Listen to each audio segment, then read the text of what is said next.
Hello friends, welcome to unique flowers with Viji. അപ്പം ഞാൻ ഇന്നിവിടെ നല്ലൊരു മസാല ചായ ആയിട്ടാണ് കേട്ടോ വന്നിരിക്കുന്നത്. നല്ലൊരു റീഫ്രഷിങ് തരാനൊക്കെ ആയിട്ട് ഒരു അടിപൊളി ഐറ്റമാണ് ഇത്. അപ്പോൾ ഇതെങ്ങനെ ഉണ്ടാക്കുന്നതെന്ന് നോക്കാം.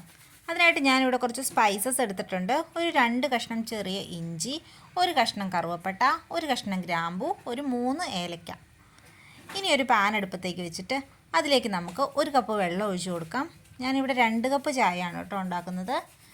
അതിലേക്ക് നമുക്ക് എടുത്തു വെച്ചിരിക്കുന്ന ഇഞ്ചി ഒന്ന് ചതച്ചിടണം. പിന്നെ ഏലക്കയും ഒന്ന് ചതച്ചിട്ട് വേണം ചേർക്കാൻ. കൂടെ തന്നെ നമുക്ക് ഗ്രാമ്പുവും കറുവപ്പട്ടയും ചേർത്ത് നല്ലതുപോലെ ഒന്ന് തിളപ്പിക്കണം. കാരണം അതിൻ്റെ ആ സ്പൈസസ് ഒക്കെ ഈ വെള്ളത്തിലേക്ക് ഇറങ്ങി ചെല്ലണം. അപ്പോഴേ ചായക്ക് ഒരു മസാല ഫ്ലേവർ വരത്തുള്ളൂ. അപ്പം വെള്ളമൊക്കെ നല്ലതുപോലെ തിളച്ച് വരുന്നുണ്ട്.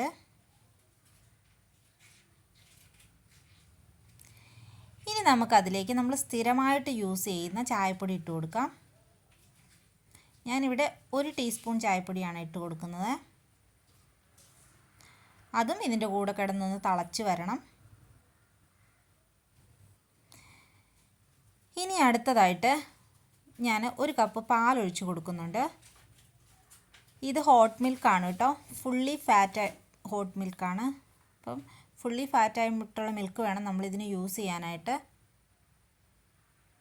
എന്നാലേ അതിൻ്റേതായിട്ടുള്ള ഒരു രുചി കിട്ടത്തുള്ളൂ. ഇനി അതിലേക്ക് നമുക്ക് ആവശ്യത്തിനുള്ള ഷുഗർ ചേർത്ത് കൊടുക്കാം. ഞാനിവിടെ 1.5 ടീസ്പൂൺ ഷുഗറാണ് ചേർത്തിരിക്കുന്നത്. നിങ്ങൾക്ക് നിങ്ങളുടെ മധുരത്തിൻ്റെ ആവശ്യാനുസരണം ഷുഗർ ചേർക്കാം. ഇനിയിപ്പം ഷുഗറൊന്നും ചേർക്കാൻ ഇഷ്ടപ്പെടാത്തവർക്കാണെങ്കിൽ അങ്ങനെയും കുടിക്കാം. ഞാൻ ഇതിലേക്ക് പാലൊന്ന് തിളപ്പിച്ചിട്ടാണ് കേട്ടോ ചേർത്തത്. നല്ലതുപോലെ ഒന്ന് തിളപ്പിച്ച ശേഷമാണ് ചേർക്കുന്നത്. അപ്പോൾ ആ തിളപ്പിച്ച പാലായത് കാരണം ഒരു മിനിറ്റോളം ഇതിനകത്ത് കിടന്നൊന്ന് നന്നായിട്ടൊന്ന് തിളച്ചാൽ മതിയാകും. ഇനി ഇതൊന്ന് നമുക്ക് ഒരു പാത്രത്തിലേക്ക് അരിച്ചെടുക്കാം. നല്ല ചൂട് ആവി പറക്കുന്ന നമ്മുടെ മസാല ചായ ഇവിടെ റെഡി ആയിട്ടുണ്ട്. തലവേദനയൊക്കെ എടുത്തിരിക്കുന്ന സമയത്ത് ഇതുപോലൊരു ചായ ഇട്ട് കുടിച്ചാലുള്ളൊരു സുഖം ഭയങ്കര റീഫ്രഷിങ് ആയിരിക്കും. അപ്പം എല്ലാവരും ഒന്ന് ട്രൈ ചെയ്യണം. അപ്പം എൻ്റെ ചാനൽ ആദ്യമായിട്ട് കാണുന്നവർ ഒന്ന് സബ്സ്ക്രൈബ് ചെയ്ത് സപ്പോർട്ട് ചെയ്യണേ. വീഡിയോ ഒക്കെ ഇഷ്ടപ്പെടുവാണെങ്കിൽ ലൈക്കും ഷെയർ ചെയ്യാൻ മറക്കല്ലേ. താങ്ക്